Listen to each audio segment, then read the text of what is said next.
Well, good evening, everybody. This is Tim Terranova, the proud superintendent of the Victor Central School District.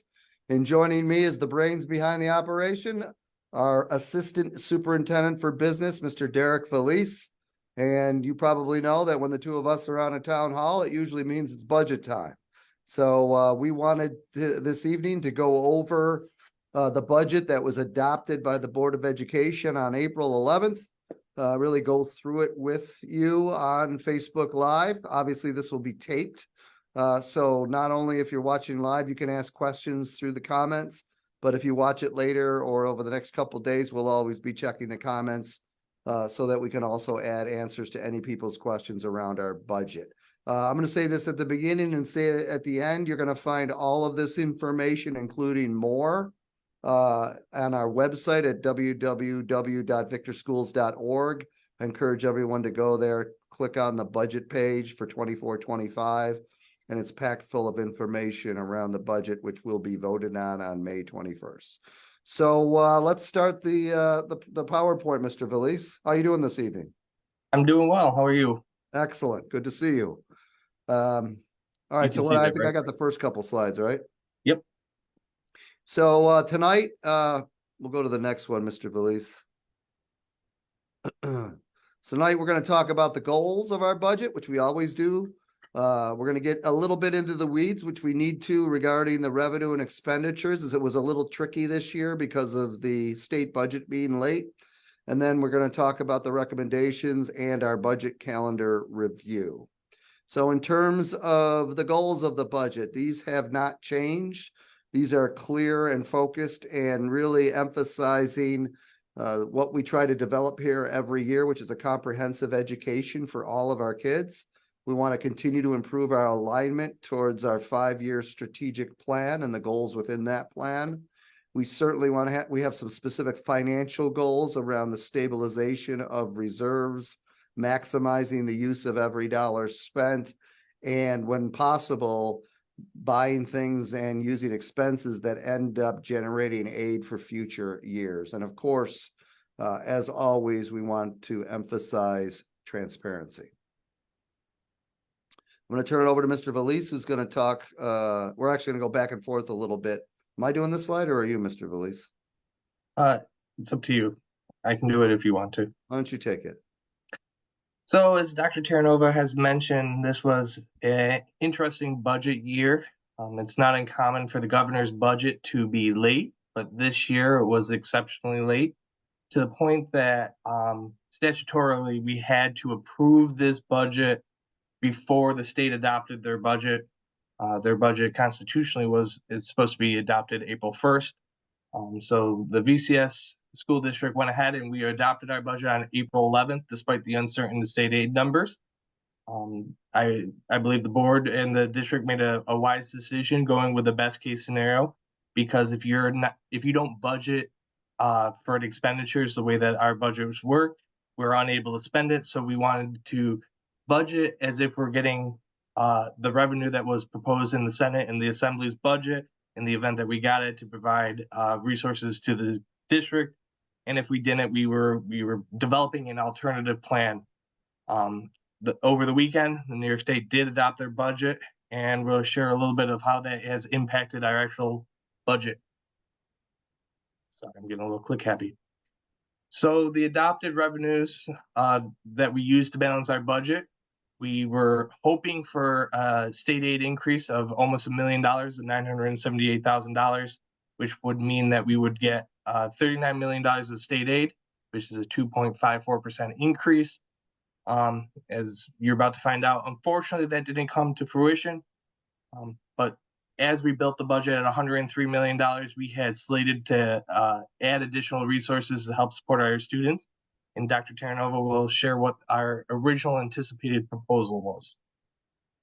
So within that concept of what we were hopeful regarding our state aid, we proposed some additional positions. The main focus of these positions are in two areas. One is enrollment. We've had a bump in enrollment at our intermediate school this year, which is leading to next year. So therefore, we are we're going to have approximately 47 sections in the intermediate building next year, which is a tremendous amount for grades 4, 5, and 6. So we need to increase our staffing to support reasonable class sizes at that building. We are saving some money by reducing some sections in other areas, but the total net is a positive. That also includes additions in phys ed, art, and music to support the increasing enrollment. And the other area, which is where you see the $870,700, is really specific to special education. And that is because we are continuing the integrated co-taught program, ICT it's called, that has been instituted this year to support our students with disabilities. And we're going to build that program throughout the 712 arena so that it's a K-12 program. It's not our only special ed program. It's one of a few, but it's something that's been lacking in our district. And we are very excited to have it because it really allows our kids to have access to grade level curriculum as they get older and move through the grade levels, which then allows them to reach their full potential. So that's why we have additional teachers and teacher assistants to finish off the programming for the ICT model. The original proposition here also had a pretty significant increase, $315,000 for substitutes. That's because we've had building level substitutes. Substitutes are there every day per building, but it's been funded through our federal stimulus money. That money runs out, and we knew that was going to run out. So we wanted to at least attempt to continue with those 5 substitutes and include healthcare for that, which is why we have a cost of $315,000 and the total cost of $1,368,000. So when the governor's budget or the New York State budget finally came out, unfortunately, we didn't get all those revenues that we were anticipating. Instead of the almost $1 million in state aid that we were hoping for, we actually only received a little over $20,000 or 0.05%. So based off of that revised number, our projected revenues that we actually anticipate to receive for next year will be $102,267,136. As we went through the budget development process, we were making some tough decisions, but we believe that we made the right decisions for our students. And so we had to dial back some of those, a little bit of those positions that Dr. Terranova just talked about, but ever so slightly, because we do put our students first, and Dr. Terranova will share the little bit of shift that we ended up making. Yeah, thanks, Derek. So because we've lost, correct me if I'm wrong, approximately what, $940,000 in state aid, is that? Yep.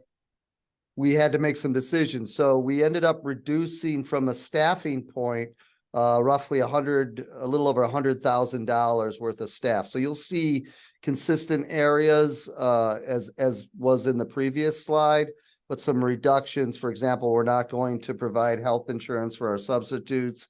We've taken out a couple positions as well from the amount that we originally planned. So that saves us a little over 100,000, and then we get the rest of our savings to make up the 940,000 through a couple areas that Mr. Valise can talk about at any time. One is we were budgeting a chunk of money to really deal with future healthcare costs, because we know that our healthcare is going to significantly increase over the next 2 years based upon our consortium and just evidence of what's going to happen in terms of prices of healthcare.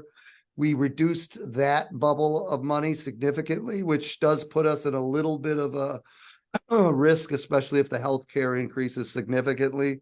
But we did take away that money to try to support the staffing.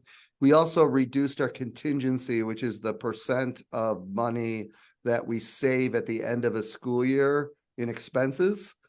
We typically try to have that somewhere between 3.5% and 4.5% of our entire budget, just like a homeowner tries to do with their spending. You try to save a little money at the end of the month or the end of the year in case there's an emergency, or for savings, long-term savings. Try not to live paycheck to paycheck. That's what we do here with having a 3.5% to 4.5% contingency percentage. We reduced that down to 3%, which saves almost $500,000. Again, that tightens up our budget a little bit and makes it a little riskier as we move across the next few years. But we felt it was prudent to do to maintain at least the majority of the staffing that we know is essential, especially in special ed and for enrollment needs. So we're going to go into the whole tabulation of the expenditures. We were just sharing the additions to the expenditures, but here is the total budget. So this is the original budgeted expenditures. 80% of our budget is made up through our most valuable resource, which is our staff. That would be located in the professional salaries, the support salaries, and fringe benefits. Our debt payment is based off of previous capital projects and bus purchases, so there really isn't much that we can do to find savings in there. So everything else from equipment, our contractual, which is services that we have, software, library materials, textbooks, tuition, we stayed pretty much neutral outside of equipment. So as Dr. Terranova shared, one of our plans is to stabilize our tax rate and have a long-term plan. So one of our philosophies is to not be reactive to one-time revenue. You don't want to add a whole bunch of positions at times when interest rates are high and then have interest rates drop and then you'd be looking at cutting positions. So this year we did add $350,000 into the equipment line using our one-time interest revenue to purchase one-time equipment, which would be an updated camera system on our bus. Every time we do buy buses, we already buy cameras, so this shift would not cause future budgetary implications. So everything else stayed pretty much the same. All of our money is going right to our staff and direct support of our students. The proposed budget that the board adopted was $103,224,919, which represents a 4.35% increase. So because the board adopted that budget, that is going to be the proposition that you will see in May when you come out to vote. Because we did not receive the higher amount of state aid, our actual expenditures, we anticipate as Dr. Terranova shared, we're not going to end up spending all that money, but it happened after the fact, and we can't retroactively change that proposition because we had to get it adopted before the state did their budget. So these are our anticipated expenditures based off of those slight decrease in reduction in the addition. So we're not cutting anything. We're just not adding as much as we were originally hoping to add. And this is the result. Slight decrease in professional salary support and mostly fringe overall. Our expenditures are going to be about $102 million, which aligns exactly with our revenue. So we still are in a balanced budget. The good news is that we're not balancing this budget with any of our savings, such as using unused money at the end of this year, which is called appropriated fund balance, or using any of our savings and reserves. So we're still in a pretty good position. We're not dipping into a negative position to balance this budget because of the leadership of Dr. Terranova on this Board of Education. So it's a tough year, but we're still positioned pretty well. So budget to budget, we're looking at a $4.3 million increase. Again, we're not going to end up spending it all, but that was the adopted budget. That results in a 4.35% increase. We are anticipating levy to levy, that is what we would be the amount of the tax bills, to increase just under $2.5 million or 4.43%. Every year we try to take a good effort guess at trying to figure out the tax rate. So in order to figure out our rate to rate comparison, we use the calculation that we use to figure out the tax rate for the current school year, which is the 23-24 school year. We adjust the assessed property values based off of a number that's provided to us by the state of New York that's used to figure out our tax cap calculation, and that's our tax-based growth factor. I believe it was around 1.3%. So when we we increase the assessed property values by 1.3%, it gives us a rate of roughly $14.46 per thousand, which is a 40-cent increase or 2.82% increase. Historically, we have always been on the high end on that side because there's a lot of growth in our community. The property values are increasing. We see a lot of growth in the Farmington area. So we do anticipate that to be lower, but we don't know as right now because unfortunately the tax rolls used for school tax calculation will not be finalized until June 30th, 2024. And there is obviously still more growth going on in the community between now and that June 30th day. But right now we're using 1446 as a number for our estimated rate to rate increase. And just to be clear, Mr. Valise, We are not breaking the tax cap this year. We're staying at the cap. Yes, that is correct. So as you enter in all the information into the formula, it did spit out the 4.43% levy to levy increase. So we are not breaking the tax cap. That is correct. Thank you. So the implications of that tax increase, based off of property assessed values, a $300,000 house is seeing $118,092 per year. So in a month, it'd be less than $10 a month for a $300,000 house. And again, these rates are prior to any exemptions such as STAR or any other exemptions that any property value may have. This is just solely based off of that tax rate. Yeah, and a couple slides just to illustrate historical data. As you've seen, our tax rate has historically been low across the area, but it's become significantly lower since 2000, and you'll see a pretty major drop between 2021 and this year, where our rate actually is right on the edge of $14 per 1,000, and that's an important thing to look at. So that's one piece of data that's important in terms of our tax rate.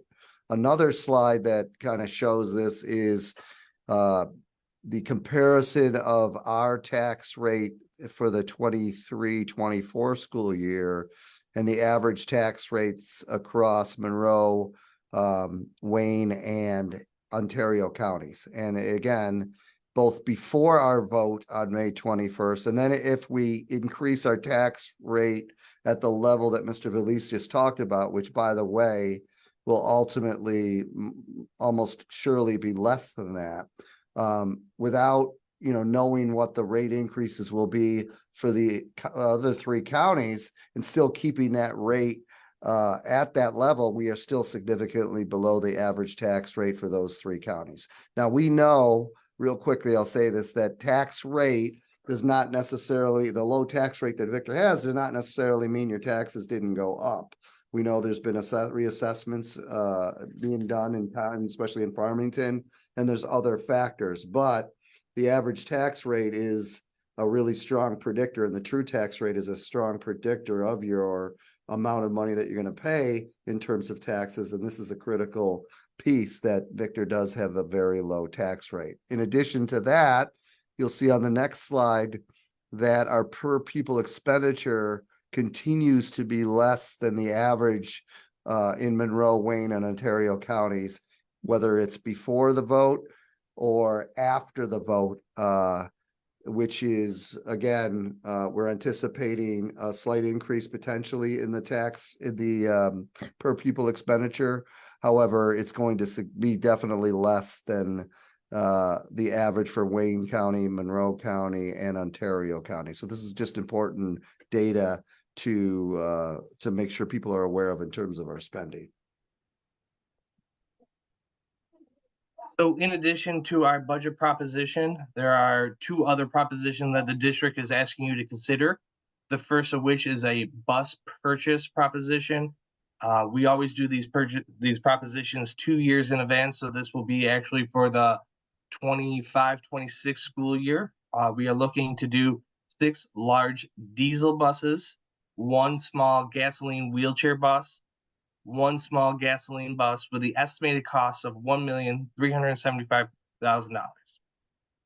In addition to that proposition, we are asking for the right to establish a capital reserve up to $20 million.